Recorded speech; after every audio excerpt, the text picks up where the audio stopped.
출애굽기 17장과 마태복음 17장, 공교롭게도 둘 다 17장입니다마는 두 본문의 말씀에 근거하여 오늘 산 위의 임재, 산 아래의 권세라는 제목으로 말씀을 전하려고 합니다. 먼저 마태복음 17장 본문 앞부분에 예수님과 세 제자들이 변화산에 올라가 경험하는 신비 경험이 기록되어져 있습니다. 사실 기독교는 신비주의는 아니지만 신비 경험이 있는 종교이지요. 성도들이 신앙생활하다가 하나님의 경험을 하고 나면 하나님이 살아계시는구나, 하나님이 구체적으로 나를 만나 주셨어, 내게 임하셨어, 그분이 나를 사랑하셔 라는 소중한 깨달음을 가지게 됩니다. 근데 이 경험이 신앙생활하고 세상을 살아가다가 당하는 고난과 위기와 문제를 이길 수 있는 힘이 되는 것이요. 그러나 기독교는 산 위에만 머무는 종교는 아닙니다. 언제나 황홀경만 생각하고 더 신비한 것을 찾고, 신비가 아니면은 은혜가 아니야, 진리가 아니야 라고 생각하기 시작합니다. 그러면은 미신적인 신비주의가 되는 겁니다. 하나님 경험은 불과 같습니다. 너무 미지근해도 안 되고 너무 뜨거워도 안 되는 겁니다. 너무 미지근하면 고기가 익지를 않아요. 또 너무 뜨거우면 고기가 타버리는 겁니다. 적당해야 하는 겁니다. 오늘 보면 마태복음 17장 앞부분 변화산에서 어떤 일이 있었습니까? 예수님께서 변형되셨다 그럽니다. 얼굴이 해같이 빛나고 옷이 빛같이 희어졌습니다. 이 모습은 변형된 모습이라기보다는 오히려 우리 주님께서 인간의 몸을 입고 이 땅에 오시기 전 하나님 보좌에 계실 때 바로 그 모습이 아닌가 싶습니다. 아마 찬송이 저절로 나왔을 겁니다. 빛나고 높은 보좌와 그 위에 앉으신 주 예수 얼굴 영광이 해같이 빛나네, 해같이 빛나네. 베드로는 산 위의 황홀경 속에서 살고 싶어졌습니다. 주님, 우리가 여기 있는 것이 좋사오니 초막 셋을 짓겠습니다. 하나는 주님을 위하여, 하나는 모세를 위하여, 또 다른 하나는 엘리야를 위하여. 그럼 자기들이 살 집이 없어요. 그래도 좋다는 겁니다. 그때 빛난 구름이 그들을 덮었습니다. 그 구름 속에서 하나님의 소리가 들려옵니다. 이는 내 사랑하는 아들이요 내 기뻐하는 자다. 너희는 저의 말을 들으라. 너무 놀란 제자들이 땅에 엎드러집니다. 우리 주님께서 세 제자의 손을 잡아 일으키니, 그리고 눈을 떠보니 모세와 엘리야는 간 곳이 없고 주님만 거기 계셨습니다. 이 신비 경험의 결론인데 대단히 중요한 말씀입니다. 우리가 하나님을 신비하게 경험하거나 하면은 마지막에 남는 것은 예수님만 남아야 된다는 것입니다. 이게 결론입니다. 그리고 9절 말씀에 보면은 그들이 산에서 내려왔다 그랬습니다. 하나님 경험한 사람들이 어떻게 해야 되느냐 그런 얘기입니다. 산 위에 초막 짓고 수도원 세우고 거기서 사는 것이 아니라 삶의 현장으로 내려가야 됩니다. 문제가 있는 가정, 아픔이 있는 직장, 어려움이 있는 사회 한복판으로, 혼란이 있는 곳으로 들어가는 것, 이게 기독교라고 하는 것이죠. 그래서 거기 내려가 세상을 치유하고 세상을 섬기고 복음을 전하며 살아가는 것, 이게 기독교다 하는 강력한 메시지가 오늘 본문 17장입니다. 동일한 17장의 본문 출애굽기 17장에도 산 위의 임재와 산 아래의 전쟁이 기록되어져 있습니다. 아말렉과 이스라엘이 한판 전쟁을 치르게 되었습니다. 아말렉은 하나님의 백성들이 출애굽하는 여정 속에서 앞을 가로막고 나섰던 아주 나쁜 족속들, 방해꾼들이었지요. 야비하기 짝이 없습니다. 여행하다가 병들고 연약한 지체들이 병약한 사람들이 뒤처집니다. 그러면 그들을 가로막고 그들을 처리하는 아주 비열한 족속이었습니다. 그래서 이스라엘이 아말렉과 전쟁을 치르는 기록을 보면은 동화같이 기록되어져 있습니다. 모세는 산 위에 올라가 손을 들고 기도합니다. 젊은 장서 여호수아는 군대를 이끌고 전쟁을 치릅니다. 근데 전쟁의 승패는 여호수아가 어떤 전략을 펼치느냐 여하에 따라서 달라지는 것이 아니라 산 위에서 모세가 손을 들면 이스라엘이 이기고 손을 내리면 이스라엘이 지는 겁니다. 그래서 피곤한 손이 내려오지 않도록 거기에 아론과 훌이 좌우에서 모세의 팔을 붙들어 손 들고 있게끔 하는 것입니다. 그래서 계속 이스라엘이 승리하여 전쟁에서 멋진 승리를 거둔 이야기지요. 여러분은 이 전쟁이 누구 때문에 이긴 것이라고 생각합니까? 물론 모세가 산 위에 손을 들어서 기도했기 때문이지요. 그렇다고 젊은 장서 여호수아의 피 흘리는 전투가 없다고 한다면 어찌 이길 수가 있었겠습니까? 모세 혼자 종일 손을 들고 있을 수는 없었습니다. 좌우에 아론과 훌이 손을 들어 보좌했기 때문이지요. 바로 이것이 우리 믿음 생활의 승리의 전략이라는 겁니다. 이 전쟁은 모세만으로 이길 수 있는 싸움이 아니었습니다. 여호수아 혼자 싸워서 이길 수 있는 싸움이 아니었습니다. 기도하고 싸우라는 겁니다. 기도한 대로 살아라 그 얘기입니다. 사실 하나님의 임재를 얻기 전까지 산 위의 기도만큼 소중한 것은 없습니다. 그러나 하나님의 임재를 경험하고 나면 우리가 이 세상에 살아가게 될 때에 엄청난 권세를, 엄청난 기적을, 엄청난 역사를 감당할 수가 있는 겁니다. 산 위의 기도와 산 아래 싸움의 절묘한 조화, 이것이 신앙생활이요 기독교입니다. 산 위의 임재와 산 아래의 권세를 함께 누리며 살아가는 것, 이게 우리가 이 세상에 살아가며 승리하는 삶의 원리라고 하는 것이죠. 근데 혹자들은 교회에 와서 예배를 통하여 받는 은혜만 소중히 생각합니다. 그래서 항상 더 새롭고 더 신비한 경험만을 찾아다닙니다. 또 어떤 사람들은 하나님 경험도 없이 세상에서의 승리, 세상을 섬기고 봉사하는 일, 세상적인 분봉만 찾아다닙니다.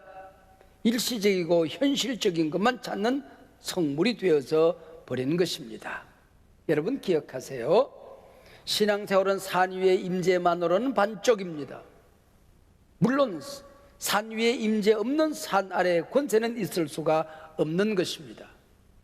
네가 복음적인 그리스도인이라고 한다면 산 위의 임재와 산 아래의 권세를 함께 누리려무라 하고 본문이 말씀하고 있습니다.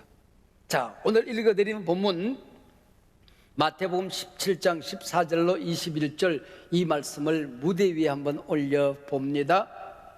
간질병 어린아이 하나가 거품을 토하며 땅바닥에 뒹굴고 쓰러집니다. 이 아이를 품에 안은 아비가 쩔쩔맵니다. 웅성웅성 제자들이 모여서 왜 귀신이 안 떠나지? 왜 안 되지? 당황하고 있습니다. 그리고 저만큼 서기관과 바리새인들이 자신들은 아무것도 할 수 없으면서 하지 않으면서 주의 제자들을 비판하고 비난합니다. 이게 세상이지요. 바로 이 순간 무대 뒤에서 산에서 내려오신 주님과 세 제자가 등장합니다. 아비가 예수님을 붙들고 애원합니다. 이 내 아이가 불에도 넘어지고 물에도 넘어집니다. 당신의 제자들에게 데려왔으나 능히 고치지 못하더이다. 불쌍히 여겨 주십시오. 우리 예수님께서 믿음이 없고 패역한 세대여 그 아이를 이리 데려오느라 귀신을 쫓아내니 이 아이가 건강해졌다 하는 걸로 막이 내려집니다. 오늘 이곳저곳에서 쓰러지고 넘어지는 우리가 살고 있는 이 시대, 여러분은 어떻게 진단하십니까? 오늘 우리가 살고 있는 이 시대 가장 큰 문제가 무엇이라고 여러분은 생각하십니까? 보수와 진보의 이념 갈등, 가진 자와 못 가진 자들의 갈등과 양극화, 장년 세대와 청년 세대의 갈등, 수도권과 지방의 갈등, 큰 교회와 작은 교회의 양극화, 국가 간의 갈등, 이게 문제일 거야. 갈등 중에도 가장 큰 문제는 투키디데스의 함정, 중국과 미국 간의 갈등일 거야. 이로 인한 낀 국가, 약소 국가들의 위기가 더 큰 문제 아니겠어? 우리나라만 보더라도 한미동맹이 기본인 건 누구나 알고 있어. 그러나 이웃국가 중국을 외면할 수는 없잖아. 그래서 가랭이가 찢어지고 있습니다. 일본과는 편안한 문제가 하나도 없습니다. 국제정세의 위기가 가장 큰 어려움이야 라고 진단하는 분들도 있습니다. 우리 세대는 그럭저럭 살아가겠지. 그러나 우리 자녀들은 어떻거나 아무래도 저출생 고령화 사회 속에서 다음 세대가 가장 큰 어려움일 거야. 대학들 좀 봐. 벚꽃 피는 순서대로 어려움을 겪는데, 근데 어떤 사람이 뵈서 금년에 벚꽃이 함께 피었어 그러더라고요. 여러분, 대학이 동시에 어려움을 겪고 있습니다. 아니야, 지구촌 자체가 문제야.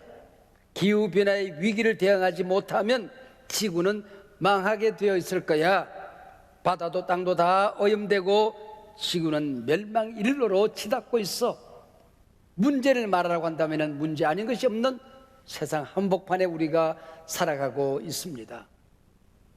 오늘 우리 시대에 얽히고 설킨 온갖 문제 앞에서 그러면 오늘 본문은 뭐라고 대답하고 있는 것일까요?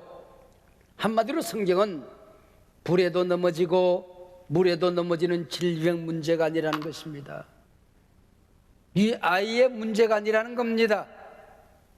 지금 여러 사람들이 진단했던 온갖 가지가지의 위기가 문제가 아니라고 하는 것입니다. 믿음 없음이 문제다 하는 것입니다. 믿음이 없고 패역한 세대여, 이게 주님의 진단입니다. 산 위의 임재 경험 없이 산 아래의 문제는 치유되지 않습니다. 믿음 없이 세상을 보면 세상은 문제투성이로만 보이는 겁니다. 예배의 승리 없이 땅에서의 승리는 가짜입니다. 말씀 떠난 신비는 미신입니다. 하나님 없는 성공은 멸망의 길이 될 뿐입니다. 오늘 본문 마태복음 17장 16절에 비극적인 한 귀절이 나옵니다. 마치 이 말씀이 나를 향하여 말씀하시는 것만 같아서, 오늘 우리 시대 한국교회를 향하여 말씀하시는 것만 같아서 더욱더 마음이 아픕니다. 내가 주의 제자들에게 데리고 왔으나 능히 고치지 못하더이다. 내가 이 문제를, 이 아픔을, 이 위기를 교회에 가져왔으나 능히 고치지 못하더이다. 주의 제자 대신 교회로 바꾸어도, 목사로 바꾸어도, 한국교회로 바꾸어도 능히 진리 아니겠습니까? 오늘 산적되는 문제들 교회에 가져왔으나 능히 해결하지 못하더이다. 비극적인 기록이죠. 예수께서 병을 고치신 사례들을 보면 아픈 당사자의 믿음으로 고침받을 때가 있습니다. 내 믿음이 너를 구원하였느니라 그럽니다. 주변에 믿음의 동료들이 있어서 병든 환우를 데리고 지붕을 뚫고 주님 앞에 내립니다. 이 친구들의 믿음으로 이 환자가 나았습니다. 또 기도하는 사역자의 믿음으로 환자가 나을 때가 있습니다. 누구 하나만 똑바로 서 있으면 되는 것을, 사랑하는 여러분, 교회는 성령의 전이요 성령의 공동체입니다. 기독교 역사는 하나님의 임재를 경험한 사람, 성령 충만한 사람들이 세상을 어떻게 바꿔왔는가, 어떻게 섬겨왔는가 하는 이야기이죠. 내가 진실로 진실로 너에게 이르노니 나를 믿는 자는 내가 행한 일을 그도 행할 것이요 이보다 더 큰 일도 행하리라. 우리의 믿음이 뭐길래? 그 믿음 주님이 주신 것인데, 그 믿음을 통하여 우리가 역사를 변화시켜 갈 때에 하나님은 귀하다, 소중하다 말씀하시는 것입니다. 성령이 임재하여 성령이 친히 행하신 일인데, 나를 통하여 하신 일인데, 성령님은 우리를 향하여 소중하다, 귀하다, 네가 역사를 바꾸었다 칭찬하고 계시는 것이죠. 이 교회가 제 몸된 교회인데 음부의 권세가 이기지 못한다고 말씀하고 있는 것입니다.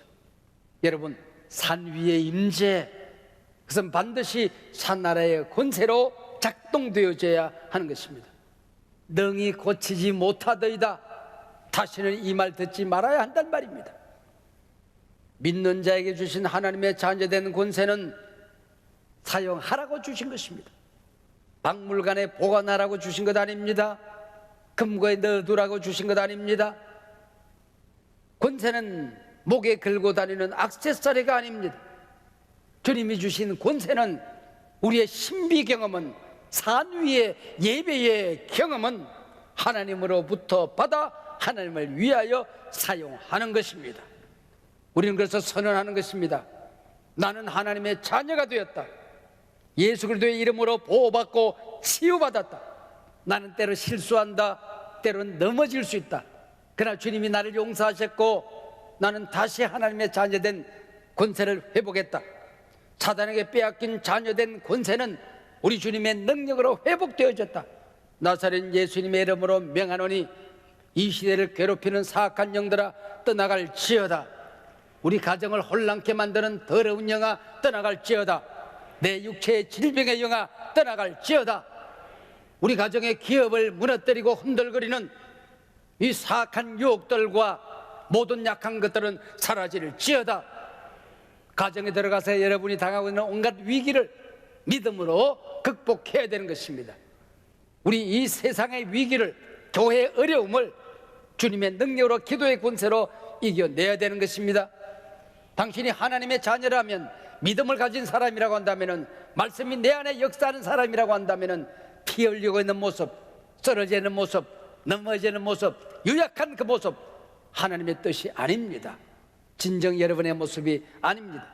볼지어다 내가 문 밖에 서서 문을 두드리노니 누구든지 내 음성을 듣고 문을 열면 내가 너에게로 들어가리라. 네가 나 때문에 살 거야. 나도 너 때문에 살고 싶어. 주님이 말씀하는 것입니다. 사랑하는 여러분, 문 밖이 어딜까요? 내 영혼의 문 밖에 예수님 세워두지 말라는 겁니다. 내 기도의 문 밖에, 우리가 예배하는 이 예배 자리 문 밖에, 여러분의 가정 문 밖에 우리 예수님 세워두고 기도하고 예배하고 살지 말라는 것입니다. 여러분이 조그마한 사업을 해도 사업장 문 밖에 예수님 세워두고 사업하지 말라는 것입니다.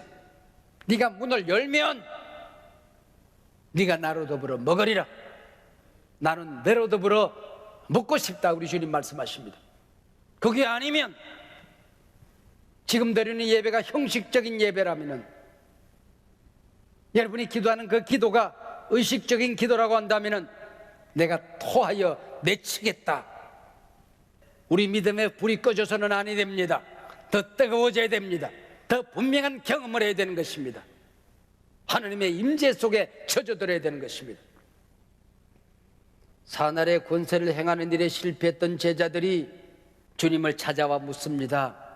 우리는 어찌하여 쫓아내지 못하였습니까? 2000년 전 이 제자들의 물음은 오늘 우리 교회의 질문 아니겠습니까? 이 제자들의 탄식은 오늘 우리의 한탄이 아닐런지요.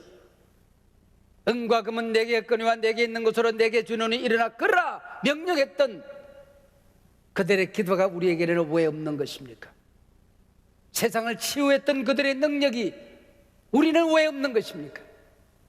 주님 앞에 진실하게 묻고 회복하는 이 시간 되시길 바랍니다. 일어나는 이 시간 되시길 바랍니다. 뜨거워지는 이 시간 되시기 바랍니다. 주님이 임재하는 이 시간 되시길 바랍니다. 주님이 뭐라고 대답합니까? 너의 믿음이 작은 까닭이니라. 너의 믿음이 작은 까닭이니라. 겨자씨만한 믿음만 있어도 태산 같은 문제를 이길 수 있어. 무너뜨릴 수 있어. 근데 태산 같은 문제를 무너뜨리기는 그냥 덜뿌리에 걸려 넘어지는 내 믿음, 걸음마 배운 어린아이더냐? 그까지 그래서 걸려 넘어지게, 거기 걸려 시험 들게, 그게 네 모습 아니야?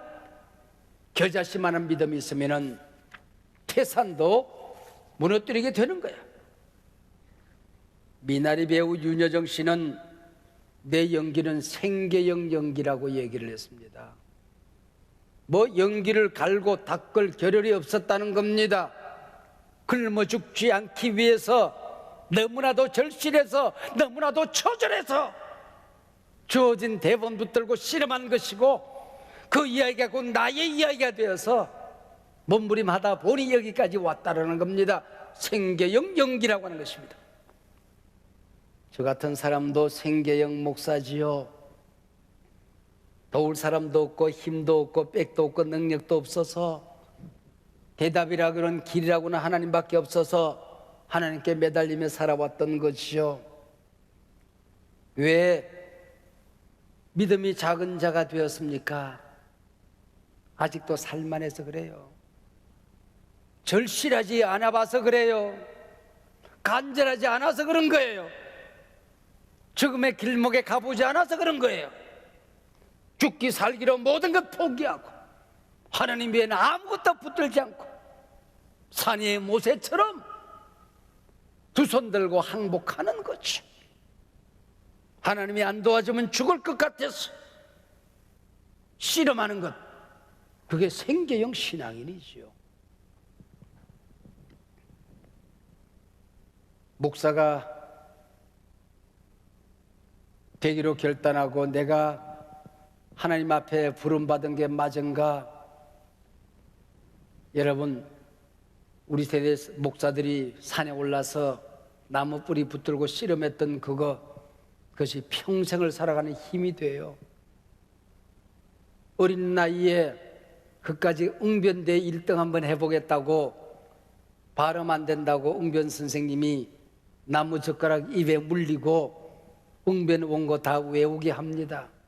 그러고 나면은 양쪽 입이 찢어져서 피가 납니다. 그리고 아픈데도 불구하고 정확하게 발음하는 연습을 해요. 계란 하나 생계란 목에 깨넣고 목에 피가 나도록 연습해야 된다. 엉터리였어 지금 생각하니까. 그런데 피 날 때까지 소리를 질러야 된다고 그래서 목이 10번 20번 세고 정말 목구멍이 찢겨져 피가 날 때까지 소리를 지르고, 그게 뭔데? 그러나 그게 오늘의 부족한 나를 만들어 주었던 겁니다. 초등학교 시절 부흥에 참석하는 엄마 치맛자락 붙들고 예배당에 앉아서 밤새도록 졸다가 깨다가 졸다가 깨다가 새벽에 깨어서 어른들 기도 틈에 같이 우따따따따 기도하다 방언받고 성령받고 육신의 아버지를 잃어버린 그 자리에 영원하신 하나님을 아버지라 부를 수 있어서 너무나도 좋았습니다. 그 새벽에 들었던 설교 영원토록 너희와 함께하리라. 어린아이가 영원토록이 뭔 말인지 몰랐어요. 나는 그때 생각했어요. 내가 어떤 일이 있어도, 무슨 일을 만나도, 내가 이 세상에 무슨 일을 해도 하나님 나와 함께할 거야. 그게 내가 해석한 영원토록이었습니다. 신학을 하고 보니 틀린 해석이 아니야. 세상이 어려울수록 문제는 간단합니다. 하나님만 믿을 수밖에 없는 것입니다. 세상에 썩을 것들, 세상에 힘없는 것들 붙들고 있던 거 다 내려놓고 하나님만 붙들어 보는 것입니다. 죽으라면 죽지 뭐. 생계형 신앙인이 되어 보는 거죠. 오순절 다락방에 맺던 성령으로 충만해지는 이 시간 되시길 바랍니다. 회개하고 성령의 충만을 받을지어다. 넘어져 있는 그거, 시험 들어 있는 거 그거 너 아니야. 벌떡 일어나라. 빛을 발하라. 피 흘리고 있는 것, 그건 내 모습 아니야. 주의 보혈의 피로 쓱쓱 문질러 닦고 주의 이름으로 세상을 명령하며 세상을 치유하며 살아가는 것입니다. 산 위의 임재, 산 아래의 권세가 바로 여러분의 것입니다.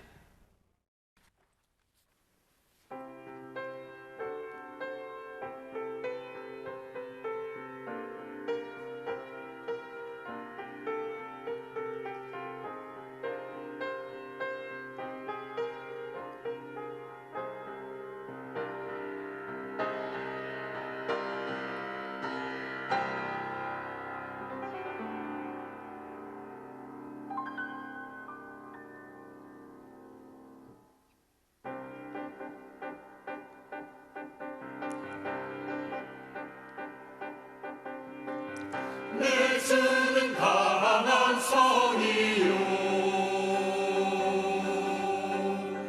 방패와 병기 되시니 큰 환난에서 우리를 구하여 내시리로다. 옛 원수 마귀는 이때도 힘을 써 모략과 권세로 무기를 삼으니 천하에 누가 당하랴. 내 주는 강한 성이요 내 주는 강한 성이라. 강한 성, 내 반석, 내 강한 성. 그는 나의 구원자, 나의 구세주. 내 힘만 의지할 때는 패할 수밖에 없도다. 힘 있는 장수 나와서 날 대신하시리로다. 이 장수 누군가 주 예수 그리스도 만군의 주로다.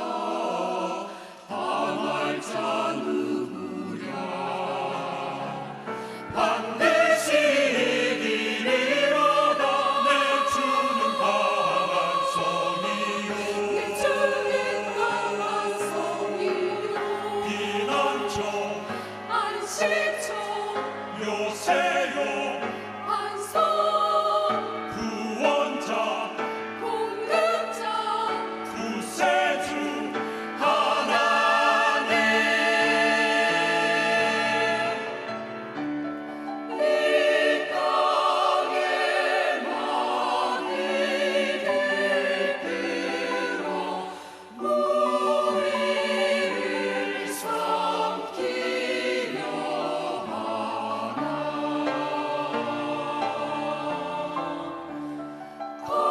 겁내지 말고 서거라. 진리로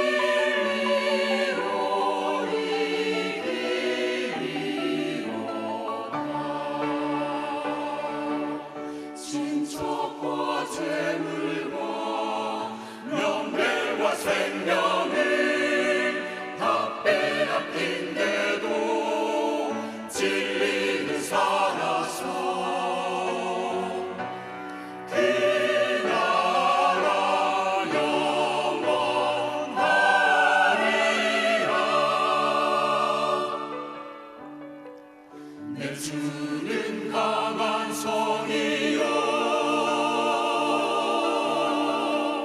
내 주는 강한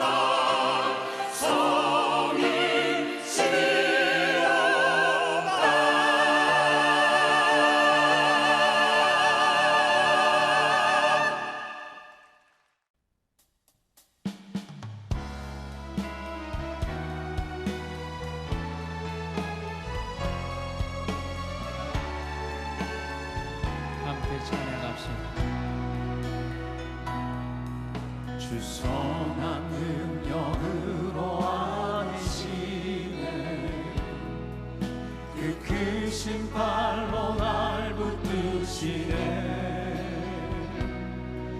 절망 속에도 흔들리지 않고 사랑하는 주 얼굴 구하니 주 선한 능력으로 안으시네. 그 크신 발로 날 붙드시네. 절망 속에도 흔들리지 않고 사랑하는 주 얼굴 구하니 선한 능력으로 일어서리 주만 의지하리 믿음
주만을 징하리 믿음으로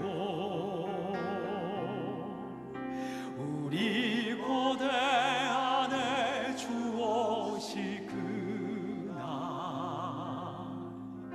영광의 새날을 맞이하리.